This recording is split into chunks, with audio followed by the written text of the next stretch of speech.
Hello, HP Middle School band students, middle schoolers who will be in 7th and 8th grade for the 25-26 school year. I'm making this video this morning to help you tackle this region band audition music. The audition's not until November, but if you want to have a good shot at getting in, you should start looking at this now. This is harder probably than the music will start off with in band, so it's a good challenge. Why do region band? Because it's a great opportunity for you. It takes you outside the district. It's a challenge. You're going to meet new people. You're going to meet new conductors. You're going to have exposure to new and probably a little bit more difficult but fulfilling music for you. It's a great opportunity and everybody should try, especially if you're in 8th grade. So at the audition, you have to play a chunk of these two etudes. So first we're going to talk about the one that says the lyrical etude. So lyrical meaning like you could put lyrics to it, like it's being a melody that's being sung in a singing style. Not a measure of how fast maybe you can wiggle your fingers and tongue, but how beautiful your sound is, how you can phrase and breathe. That side of the musical spectrum. So the first thing I notice on the lyrical one, I'm holding up the trumpet part because I'm going to play this on trumpet for you, is that it's in concert B flat. So that kind of makes it familiar. The thing that probably isn't familiar are the 16th notes. So real easy, you know, we probably talked about those in elementary school, called them tika tikas, or maybe you counted them one-e and up. You may have not gotten that far. If you're a 7th grader next year, you didn't play any 16th notes in 6th grade band unless you were a percussionist. So a real easy way to think about them is that when you see them, and they're only in groups of 2, it's 2 notes in either the down of your foot or the up of your foot. So what does that sound like? So the first place you encounter them is in measure 2, and you have an 8th note. I'm pointing to it right now. And that's at the beginning of beat 1, so that's the down of beat 1.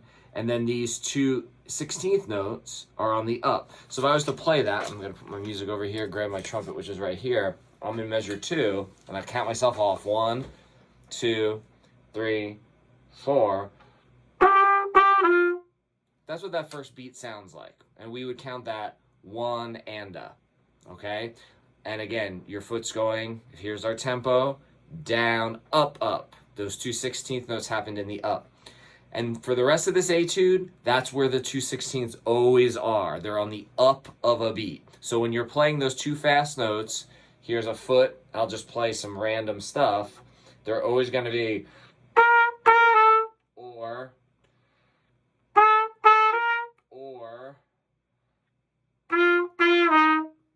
that's where that's where that rhythm lands.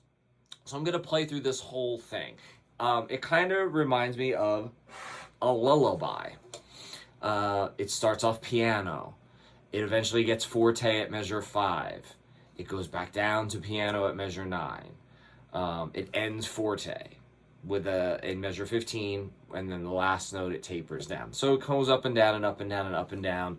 Never going to like fortissimo, and never going below piano. So here it is from the beginning. And 1, 2, 3, read.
So there's not a whole lot of rests in it. There's really no rests except for the very last beat. So that creates what problem? Where do you breathe? As a rule, we're going to take a breath after when there's a long note, meaning like a beat or a beat tied to a half a beat, and then those two fast 16th notes, we're going to take a breath before the two fast 16th notes. So I'll give you an example. Measure 4. I'm going to play breath. So I took a breath before that second set of 16th notes. I'll give you another example. Measure 10. 3, 4. Breath. Okay, so that's kind of a general rule you can apply. We might need to make a few adjustments, but that's a general rule you can apply to where to breathe. Flute players, tuba players, you may need to sneak in a few extra breaths because you just need more air. If you notice when I got to measure 8, I slowed down, right? Because notice underneath the music, you see rit, which is short for retard, which means to slow down. And the measure 9, above the music, it says a tempo. It's like a tempo. It's a tempo, which means return to the original tempo. So in measure 8, I was going along about this is our tempo. Notice I'm going to play 7, 8, and 9. So 7 will be here. 8, I'm going to slow down and I'm going to decide how much to. You're going to decide how much to. And then at 9, we're going to like flip the switch. We're back into the original tempo. So here's 7. Here I go.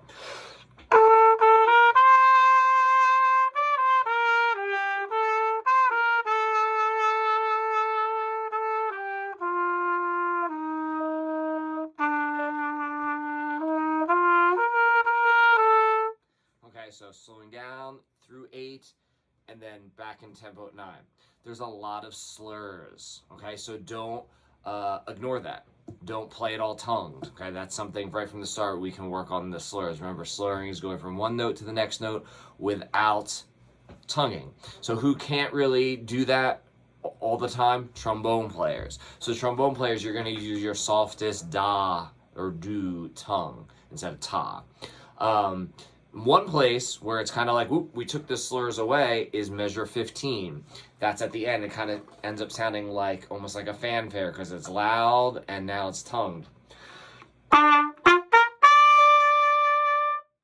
As opposed to all the other times it may have been. But here they took the slurs away. So be careful of that. Send me a specific question about a specific part for this lyrical one, and I'll address that. Let's move on to the one that says technical. So technical, meaning they're going to see, can you tongue 16th notes consistently? It's a faster tempo, so everything's moving along faster. It's measuring your technique. So the first thing that is a little bit of a challenge is that look at the key signature. This is the trumpet part. It would look different for, let's say, the flute or the saxophone or the trombone, but the trumpet part, the clarinet part, tenor saxophone part is going to look exactly like this. 2 sharps, fat cats. Those are the first two sharps always added, right? F and C. So all Fs are sharp and all Cs are sharp. So if I'm a trumpet player or a clarinet player, I play A, D, A, F sharp. Okay, so 1, 2, 3. The fourth note of the whole thing is an F sharp. They don't have to put a sharp sign in front of that note because it's right here in the key signature. C sharp for trumpets and clarinets. Let's see. When we get to measure 9, there's a C sharp and then another C sharp. So there's 2 C sharps in measure 9 plus an F sharp in measure 9. Don't freak out. That's not hard. You just have to, instead of being in the world of this, now we're in the world of this. So what are these worlds called? So the first, I just played a B flat concert scale. That's what the lyrical etude was. That's what we play all the time in band. This technical etude is in C concert C, which makes the trumpet and the clarinet parts in D, which has 2 sharps. That's why you have 2 sharps. So this one is supposed to be between 90 beats to 120 beats per minute, BPM. So it's a little bit faster.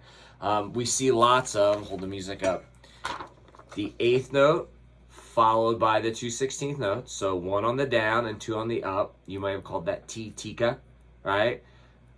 We would count that 1 anda if it's on beat 1. Here, then it's on 3 anda. And notice this one is the reverse of that. It's tika t, or 1e and. So let me just play measures 3 and 4, just so you hear those rhythms.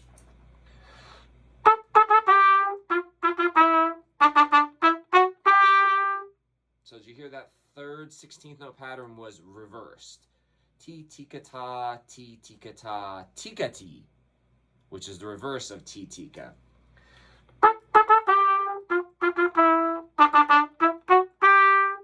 Why am I playing it kind of soft? Well, notice, look at the dynamic level. It's on piano. So this one goes back and forth between forte, piano, forte, piano, forte, piano. But there's no decrescendos or crescendos. It's just suddenly loud, suddenly soft.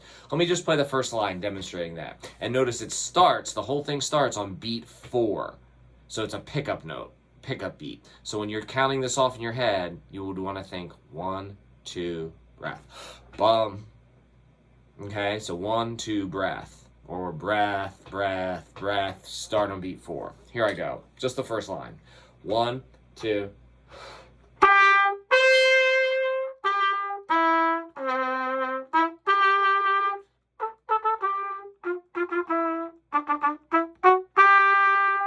Okay, maybe I got a little loud on that last note. So that would be the first line. Notice the forte parts all have accents, so instead of just playing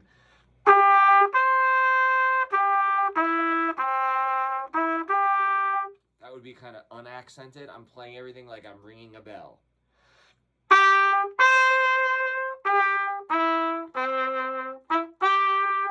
All of that, every single note was accented there. Then we play staccato, short, right? So these are all points of technique, articulation, rhythmic patterns, tonguing, right, at a faster tempo. So let me go through and do a full playthrough of it. I'll do it about that tempo. Here we go. 1, 2, and 1, 2, 3.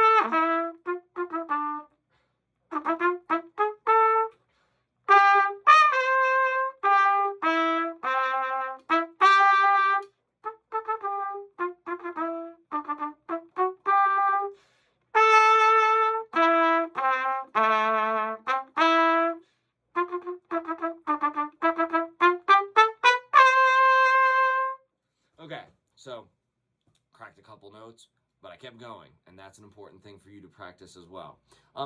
Don't start learning it that fast. How about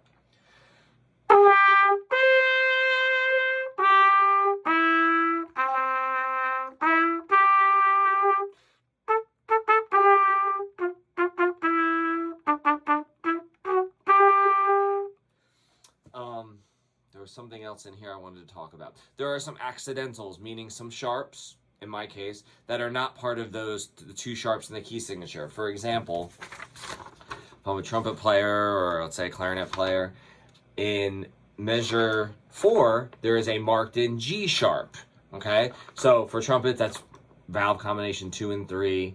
Clarinet, it's our side A key. But you don't have to know that from this video. What do you do when you don't know how to finger a note? You go to a fingering chart, okay? If you can't just ask me. How do you find a fingering chart?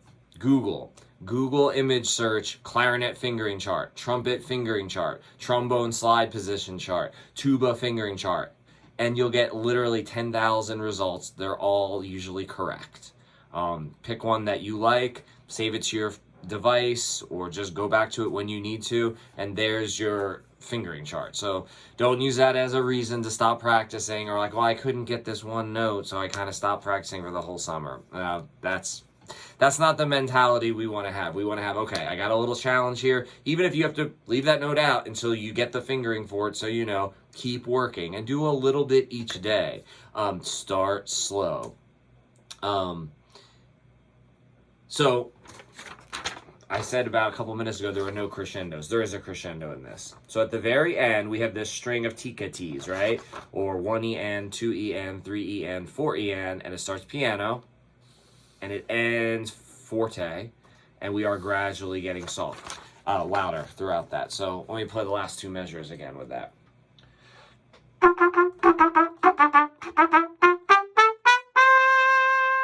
many beats does the last note get? 2 full beats, so touch the third beat, right?